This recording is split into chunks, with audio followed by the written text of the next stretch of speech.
When I was young, I believed that strength belonged to the one who could strike the hardest. Now, I am old. I have watched mountains become dust, rivers change their beds, kings become beggars, and beggars become kings. And I have learned this: the world does not always reward the strongest. It rewards the one who learns to understand what is happening. There were once two tribes living on opposite sides of a great valley. The people of the eastern hills called themselves the people of the red sun. The people of the western hills were known as the people of the white stone. Both tribes raised cattle. Their herds were their wealth. Their cattle gave them milk, meat, leather, and trade. A man's herd was his house, his food, his future, and the future of his children. But the valley had another people. They were not men. Wolves came down from the mountains. Wild dogs hunted in packs. At night, great cats moved silently through the grass. Every few days, another calf disappeared. Then a young cow. Then sometimes an entire group of animals was found dead before sunrise. The two tribes became afraid, and fear, when it grows long enough, becomes anger. The people of the red sun blamed the people of the white stone. "You are bringing the wild animals toward us," they said. The white stone answered, "You are driving them from your mountains into our valley." Soon the tribes began to hate each other more than they hated the wolves. They built fences, they dug trenches, they hired hunters, they placed men with spears around their herds through the night. But still the animals came. Every defense created another weakness. Every victory was followed by another loss. The people became poorer. The children went hungry. The old people began to say, "The valley is cursed." One winter, a young herdsman from the Red Sun tribe lost almost everything. His father had died. His brothers had left to find work elsewhere. He had only 7 cattle remaining. One morning, he found 2 of them dead. He sat beside them in the snow and wept. An old monk was passing through the valley. He had no possessions except a wooden bowl and a walking staff. The young man looked at him and said, "Tell me, old one, why does the world take everything from those who already have nothing?" The monk sat beside him. He did not answer immediately. Instead, he picked up a small stone. He placed it in the young man's hand. Then he said, "Does this stone have strength?" The young man looked at him. "Yes." "Can it build a wall?" "Yes." "Can it break a man's skull?" "Yes." "Can it become part of a house?" "Yes." The monk smiled. "The stone has not changed. Only the hand using it has changed."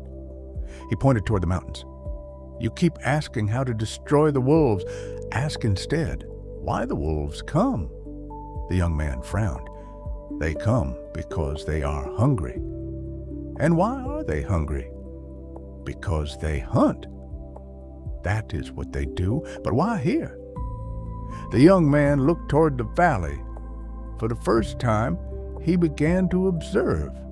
The wolves were not attacking randomly. They were following the herds. The wild dogs came where the weakest cattle were separated from the others. The great cats approached where people kept newborn calves. And something else was happening. Every time the tribes killed a predator, the remaining animals became more cautious. They changed their paths. They hunted at different hours. They learned. The young man returned to his people. He told them, "We are fighting an enemy that learns faster than we do." The elders laughed. "Then we must kill more of them." But the young man shook his head. "No, we must understand them." He crossed the valley and went to the people of the white stone, for the first time in many years, the two tribes stood together, not as enemies, as observers. They watched the wolves. They watched the wild dogs. They watched the cats. They discovered something their anger had hidden from them. The predators were not destroying the herds because they hated the tribes. They were following the easiest food, and the tribes had accidentally created the perfect hunting ground. They kept newborn animals in one place. They separated the weak from the strong. They left dead animals in the fields. They destroyed the natural prey of the predators. Then they wondered why the predators came. So the young herdsman proposed something strange. Let us stop fighting the valley. They began moving the cattle differently. The strongest animals were placed around the weakest. Calves were kept inside protected circles at night. Dead animals were removed immediately. The tribe stopped killing every predator they saw. Instead, they studied their movements. Then they did something even more difficult. They began restoring the land. They brought back water to dry places. They allowed grass to grow. They protected the small animals that the predators naturally hunted.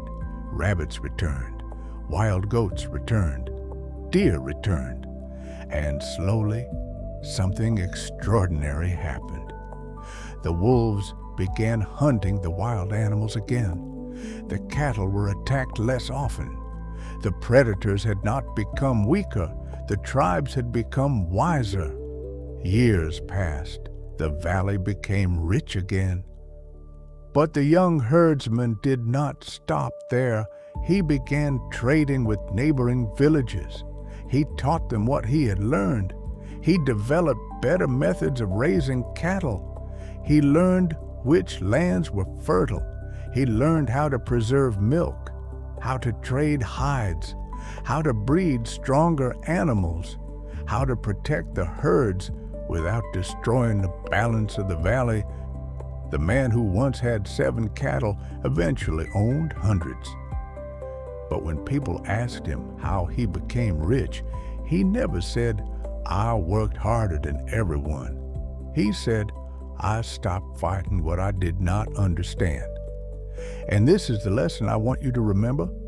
You may be living in your own valley now. Perhaps you have lost something. Perhaps money is disappearing. Perhaps opportunities seem to belong to other people. Perhaps you look at your life and see only 7 cattle where once there should have been 70. Do not mistake your present condition for your final destiny. Poverty is a condition. Fear is a condition. Failure is a condition. None of them are your identity. Look carefully. There is always something you have not yet understood. The wolf may be your enemy, but perhaps it is also a teacher. The obstacle may be standing in your way, but perhaps it is showing you where your strength must grow. The closed door may not be punishment. Perhaps it is forcing you to discover another entrance. A wise person does not ask only, "How do I destroy this problem?" A wise person asks, "What is this problem teaching me?" Because when you understand something deeply enough, you stop wasting your strength fighting it blindly. You begin to use its movement. You begin to use its energy. You begin to turn the obstacle into a path. This is one of the oldest secrets of the world. Water does not defeat the mountain by attacking it. Water simply continues, day after day, year after year. It moves around the stone. It enters the smallest crack. And eventually, the mountain changes. Not because the water was stronger, because the water never stopped learning where to flow. So do not be ashamed of where you are today. A poor man can become rich. A frightened man can become courageous. A person who has failed many times can become wise. But first, you must stop telling yourself the story that you are finished.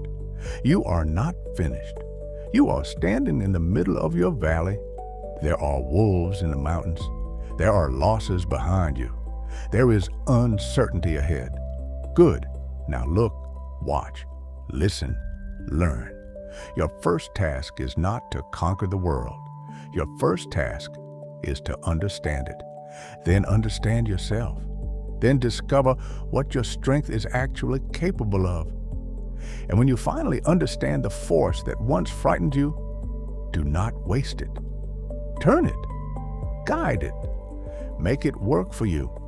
The same fire that burns a house can warm a village. The same river that destroys a bridge can carry a boat. The same hardship that makes one person bitter can make another person powerful.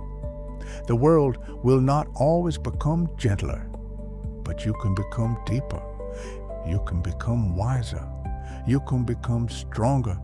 And one day, you may look back at the valley where you once thought you had lost everything and realize that it was the place where you learned how to build your life, not by defeating the wolves, but by finally understanding why they came.